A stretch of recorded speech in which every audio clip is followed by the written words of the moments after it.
اعوذ باللہ من الشیطان الرجیم بسم اللہ الرحمن الرحیم۔ اللہ کے نام سے شروع جو بڑا مہربان نہایت رحم کرنے والا ہے۔ مون وظائف چینل کی جانب سے تمام ناظرین کو السلام علیکم ورحمۃ اللہ وبرکاتہ۔ میں اپنا چینل مون وظائف کی جانب سے آپ کی خدمت میں ایک نیا وظیفہ لے کر حاضر ہوئی ہوں۔ ناظرین، آج کے اس وظیفے میں ہم آپ کے لیے نہایت ہی مجرب اور بعمل طریقہ لے کر حاضر ہوئے ہیں، جس کے کرنے سے انشاءاللہ عز و جل آپ کی تمام مرادیں اور آپ کی جو محتاجی ہے وہ دور ہو جائے گی۔ کوئی بھی شخص نہیں چاہتا کہ ہم کسی کے بھی محتاج ہوں، اس دنیا میں ہم کسی کے سامنے ہاتھ پھیلائیں۔ تو انشاءاللہ عز و جل اس ایک وظیفے کے کرنے کے بعد آپ کی تمام محتاجی، جو آپ کی قرض داریاں ہیں، جو آپ کی حاجات ہیں، وہ پوری ہو جائیں گی اور آپ کی مشکلات انشاءاللہ عز و جل حل ہو جائیں گی۔ ہماری ویڈیو کو آخر تک ضرور دیکھیں اور ہمارا چینل مون وظائف کو سبسکرائب کر لیں اور ساتھ ہی بیل آئیکن کا بٹن بھی پریس کر لیں تاکہ ہر آنے والی ویڈیو سب سے پہلے آپ تک پہنچ جائے۔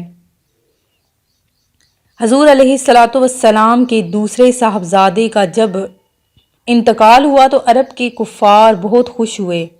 خونی رشتوں کی عرب میں بہت اہمیت تھی، مگر ابو لہب تو آپ علیہ السلام کو تکلیف میں دیکھ کر خوش ہوا کرتا تھا۔ جب یہ تکلیف آپ علیہ السلام پر آئی تو اس کی تو جیسے عید ہو گئی۔ صبح ہوئی تو وہ گھر گھر یہ خبر پہنچانے لگا کہ آج رات محمد کی جڑ کٹ گئی اور وہ لا ولد ہو گئے، نعوذ باللہ۔ اس کے بعد مکہ کے سردار عاص بن وائل نے آپ علیہ السلام کے لیے ابتر کا لفظ خاص کر دیا۔ جب بھی کوئی آپ صلی اللہ علیہ وسلم کا ذکر کرتا تو وہ فوراً منہ بنا کر کہتا کہ ان کی کیا بات کرتے ہو، وہ تو ابتر آدمی ہیں، نعوذ باللہ۔ اس نے اس ابتر والی بات کو خوب پھیلایا۔ یہ بات دو دھاری تلوار کی طرح تھی۔ اس سے ان کا مقصد یہ تھا کہ آپ علیہ السلام کو اپنے صاحبزادوں کے انتقال کا غم ستاتا رہے، اور دوسرا یہ کہ لوگوں کے ذہنوں میں یہ بات بٹھا دی جائے کہ آپ علیہ السلام اپنی قوم سے کٹ کر اس درخت کی مانند ہو گئے ہیں جس کی جڑیں کٹ گئی ہوں اور وہ گرنے ہی والا ہو۔ عاص بن وائل طنزاً کہتا کہ یہ بے نصر رہ گئے، ان کا کوئی نام لیوا نہیں، ان کا نام مٹ جائے گا۔ مسلمان جدھر سے گزرتے تو کفار ابتر ابتر کہہ کر ان کا مذاق بناتے، جس سے مسلمانوں کو بہت تکلیف ہوتی۔ اللہ تبارک و تعالی نے لفظ ابتر کے مقابلے میں سورہ کوثر کو نازل فرمایا کہ اے نبی، ہم نے تمہیں کوثر عطا کیا، پس تم اپنے رب کی نماز پڑھو اور قربانی کرو، بے شک تمہارا دشمن ہی جڑ سے کٹا ہوا ہے۔ جب یہ صورت نازل ہوئی اور آپ علیہ السلام نے مخالفین کے سامنے پڑھی تو وہ اس کی بے ادبی حسن سے مبہوت رہ گئے، لیکن انہیں لفظ کوثر کے پیچھے کے بارے میں کوئی معلوم نہ تھا، چنانچہ وہ لفظ ابتر کو بھول گئے اور لفظ کوثر کے پیچھے پڑ گئے کہ اس کا کیا مطلب ہے۔ لوگ ایک دوسرے کو پوچھنے لگے کہ یہ کوثر کیا ہے۔ لوگ ماہرین کلام کے آگے پیچھے پھرنے لگے، ہر بازار، ہر گلی، ہر کوچہ، ہر محفل میں بس ایک ہی لفظ کی تکرار رہ گئی۔ لفظ ابتر کے مقابلے میں لفظ کوثر کا صوتی حسن بہت زیادہ ہے، حتیٰ کہ لوگوں نے آپ علیہ السلام سے اور آپ کے ساتھیوں سے رجوع کیا اور لفظ کوثر کا مطلب پوچھا۔ اس طرح لفظ کوثر نے مخالفین کے پروپیگنڈے کے پرخچے اڑا کر رکھ دیے۔ وہ مخالفین جو ابتر ابتر کہتے پھرتے تھے، ان پر ایک زبردست ضرب لگائی کہ تم مخالف ہی جڑ کٹے ہو۔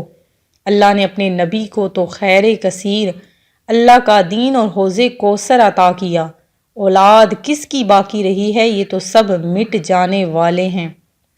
اس وقت رواج تھا کہ خانہ کعبہ کے دروازے پر چیلنج کے طور پر کسی شعر یا کلام کو آویزاں کر دیا جاتا تھا کہ اس کے مقابلے میں کوئی شعر یا کلام ہے تو لاؤ، اور اگر کوئی لے آتا تو پہلے والا اتار کر دوسرا آویزاں کر دیا جاتا۔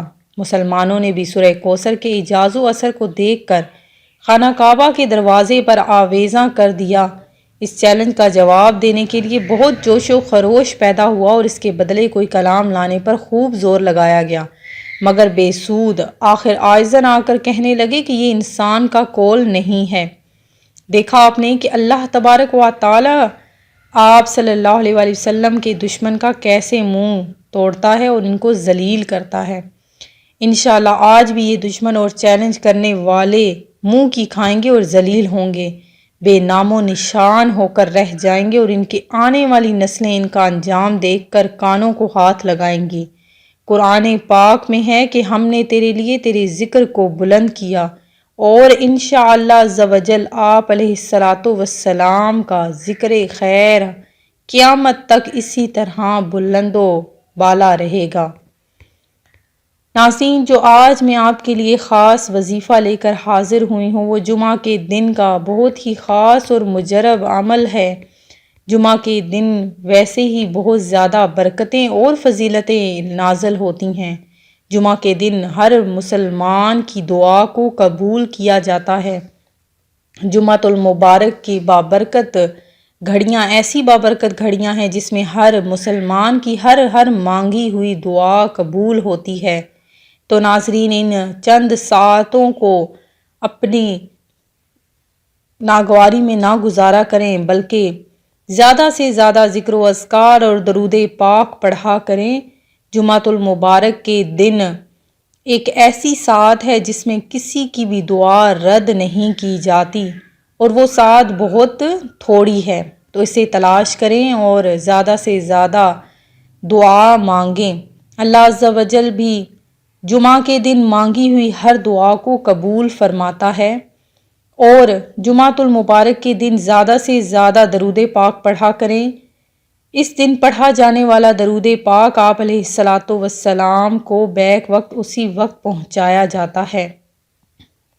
ناظرین، آج کا جو میرا وظیفہ ہے وہ بہت ہی مجرب اور بعمل وظیفہ ہے۔ اس کو آپ نے کرنا ہے، کس طریقے سے کرنا ہے یہ سن لیجئے کہ آپ نے نماز عصر کے بعد 100 دفعہ درود پاک پڑھنا ہے، کوئی سا بھی آپ درود پاک پڑھ سکتے ہیں۔ اس کے بعد آپ نے 300 دفعہ اللہ تبارک و تعالیٰ کے اسم گرامی ہیں، ان کو پڑھنا ہے۔ یا عزیزو یا مغنیو، یا عزیزو یا مغنیو، یہ آپ نے 300 مرتبہ دونوں کو پڑھنا ہے، اور اس کے بعد آپ نے 3 دفعہ درود پاک پڑھنا ہے آخر میں، اور اس کے بعد اپنی خاص حاجت اور اپنے مقصد کے لیے آپ نے دعا مانگنی ہے، اور اپنی محتاجی کو دور کرنے کے لیے دعا مانگنی ہے کہ اللہ تبارک و تعالی ہمیں صرف اور صرف اپنا محتاج رکھے اور کسی کا محتاج نہ بنائے۔ میں امید کرتی ہوں کہ ہمارا یہ آج کا وظیفہ آپ کو پسند آیا ہوگا۔ اسی طرح سے مزید وظائف حاصل کرنے کے لیے ہمارا چینل مون وظائف کو دیکھتے رہیے۔ اپنا خیال رکھیے گا، دعاؤں میں یاد رکھیے گا۔ اللہ حافظ۔